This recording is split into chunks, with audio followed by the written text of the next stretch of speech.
1962 அண்ணா நிற்கிறாங்க, கனெக்ஷன்ல கலைஞர் நிற்கிறாங்க. அண்ணா எவ்வளோ பெரிய ஆளுமை, எவ்வளோ பெரிய மனிதர், எவ்வளோ கட்சிக்கு பெரும் தலைவர், என்ன பேச்சாளர்.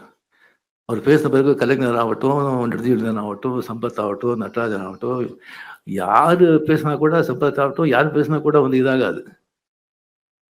ஒருத்தர் அந்த மாதிரி பேச்சு. அதுக்கப்புறம் அண்ணா பேசுவார், இவங்க பேசுனதுலாம் ஒன்றுமே இல்லை, அப்படி ஆகிடும். அவர் வந்து தோத்து போயிட்டாரு, கலைஞர் ஜெயிச்சாரு. ஏன்? பராசக்தி, மனோகரா, மந்திரி குமாரி. தமிழ் மக்கள் கலை வந்து எந்த வகையில இருந்தாலும் அதை ரசிக்கிறதுல வந்து மன்னர்கள். அந்த கலை எங்க இருந்தால் ஜாதி, மதம், பேதம், மொழி எல்லாம் இல்லாம தலைமையில தூக்கி கொண்டாடுவாங்க. Hats off. உங்க கால்களுக்கு நான் வணங்குறேன்.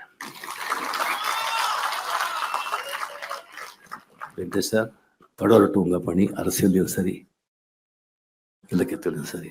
ஆனந்த Vikatan, hats off. God bless. Thank you very much.